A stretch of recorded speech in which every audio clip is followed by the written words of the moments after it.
Hi friends, మనం ఈరోజు Ashok Leyland basics డెఫ్ ట్యాంక్ డీజిల్ ట్యాంక్ మూత ఎలా తీయాలో చూద్దాం.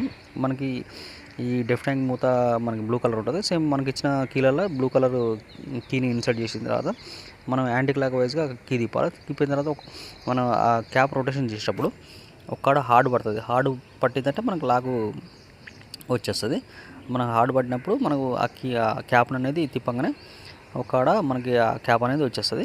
సేమ్ మనకి ఏదేంటంటే ఈ క్యాప్కి 2 పిన్నులు ఉంటాయి కదా, ఈ పిన్నులు మనకి ఈ ట్యాంక్ ఇచ్చిన ఈ గ్రూల్లో అవి కూర్చోవాలా. సేమ్ అదేవిధంగా మన కూర్చోబెట్టేసి సేమ్ మనం ఇందాక ఏ విధంగా అయితే తిప్పి లూజ్ చేసినామో అదేవిధంగా ఈ టైట్ చేసేటప్పుడు ఒక హార్డ్ పడుతుంది. హార్డ్ పట్టగానే మనకి ఈ లాక్ అనేది మనకి క్లాక్ వైజ్గా తిప్పాలా. తిప్పిన తర్వాత మనకి ఈ క్యాప్ అనేది తిప్పేటప్పుడు ఫ్రీగా తిరగాల. లెఫ్ట్ కానీ రైట్ కానీ తిప్పుతుంటే ఫ్రీ తిరగాలి. ఫ్రీ తిరిగిందంటే మనకి లాక్ అనేది పడ్డట్టు లెక్క. సేమ్ అదేవిధంగా డీజిల్ ట్యాంక్ మూత కూడా సేమ్ అదేవిధంగా మనము మనం ఇందాక డెఫ్ ట్యాంక్ అంటే యాడ్ బ్లూ ట్యాంక్ మూత ఎలా తీసామో అదేవిధంగా తీద్దాం. ఈ సేమ్ ఇది కూడా కీ పెట్టేసి మనకు సేమ్ యాంటీ క్లాక్ వైజ్ తిప్పి ఆ కీ తిప్పేటప్పుడు యాంటీ క్లాక్ వైజ్ తిప్పిన తర్వాత ఆ క్యాప్ తిప్పేటప్పుడు మనకు ఒక కాడ హార్డ్ పడుతుంది. హార్డ్ పట్టినప్పుడు కొద్దిగా తిప్పగానే మనకి లాక్ అనేది ఆ క్యాప్ అనేది వస్తుంది. సేమ్ ఇది కూడా సేమ్ 2 పిన్లు ఉంటాయి.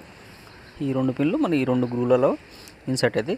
సేమ్ మనం పెట్టేటప్పుడు కూడా సేమ్ దాన్ని యాజ్ యూజ్గా దాంట్లో సెట్ చేసి సేమ్ మనం అది మనకు ఆ క్యాప్ని టైట్ తిప్పేటప్పుడు కాడ టైట్ పట్టేసి ఆగుతుంది. ఆగిన తర్వాత మనం సేమ్ కీని క్లాక్ వైజ్ తిప్పాలి. తిప్పి ఆ కీ తీసేసిన తర్వాత మనకి క్యాప్ అనేది ఫ్రీగా రొటేషన్ కావాలి. ఎప్పుడైతే ఫ్రీగా రొటేట్ అయిందనుకోండి, లెఫ్ట్ కానీ రైట్ కానీ రొటేట్ అయితే మన క్యాప్ అనేది లాక్ అయినట్టు లెక్క. ఓకే ఫ్రెండ్స్, వీడియో మీకు నచ్చింది.